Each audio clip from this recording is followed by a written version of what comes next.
Shalom teman-teman, apa kabarnya nih? Pastinya sehat-sehat dan dalam keadaan sukacita bukan? Nah, kami dari kelompok 7 akan memberitahu kabar sukacita nih kepada teman-teman. Apa sih alasan Alkitab itu dapat dipercayai?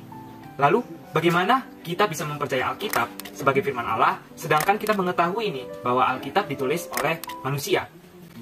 Alkitab ditulis oleh para nabi dan para rasul Kristus yang Allah ilhamkan kepada mereka melalui Roh Kudus untuk menyampaikan apa yang hendak Allah sampaikan kepada kita, atau adanya inspirasi dari Allah atau dari Roh Kudus. Tahu nggak nih teman-teman, Alkitab ditulis dalam dua bahasa asli, yaitu bahasa Ibrani dan bahasa Yunani.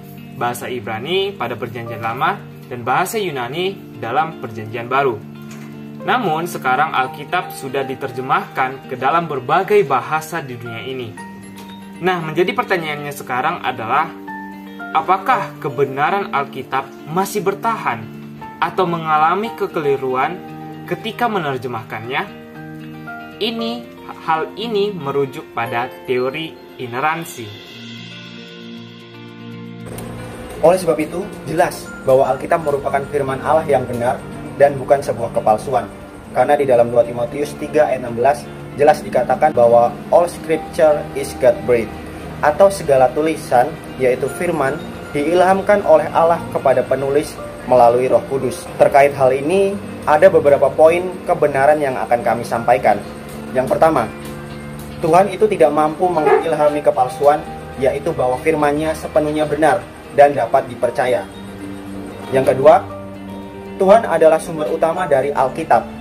Artinya meskipun ada campur tangan manusia dalam penulisan Alkitab, namun Alkitab tetaplah firman Allah, karena ada proses pengilhaman, yaitu adanya pengawasan dan bimbingan oleh Roh Kudus kepada setiap penulis, yaitu nabi dan rasul yang Ia pilih.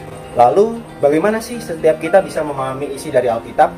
Terdapat istilah iluminasi, yaitu di mana Roh Kudus memberikan pemahaman dan pengertian tentang kebenaran Tuhan dan apa yang Ia kehendaki kepada setiap kita. Lebih itu, melalui Alkitab juga kita dapat semakin mengenal Allah, yaitu melalui pembaca dan pendengaran akan firman Allah, yang pada akhirnya menguatkan iman kita untuk semakin percaya bahwa Alkitab adalah firman Allah dan berotoritas, serta membimbing kehidupan kita.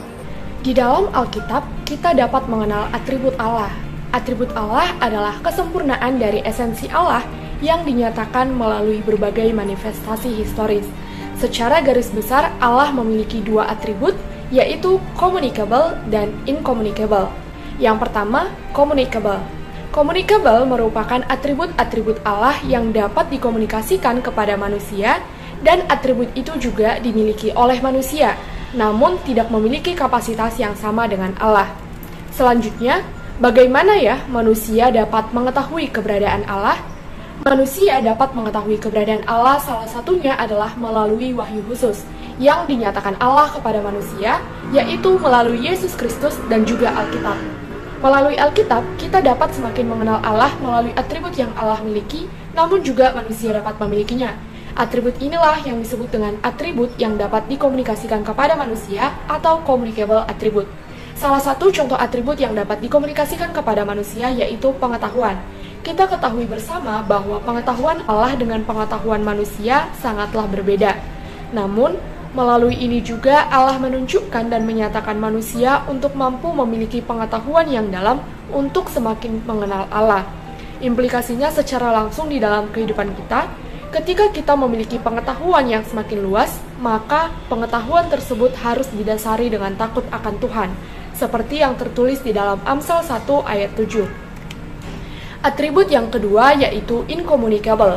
Incommunicable adalah kesempurnaan-kesempurnaan dari esensinya yang tidak dapat turut dimiliki oleh ciptaannya, termasuk oleh manusia yang adalah gambar dan rupanya. Salah satu contoh atribut incommunicable adalah ketidakberubahan Allah.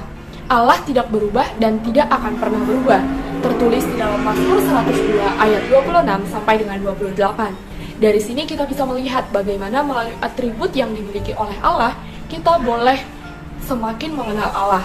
Implikasinya di dalam kehidupan kita secara nyata adalah bahwa kita sebagai manusia masih seringkali tidak memiliki ketetapan hati, tidak konsisten atau berubah-ubah. Tetapi Allah di dalam kasih-Nya tidak akan pernah berubah atau immutability.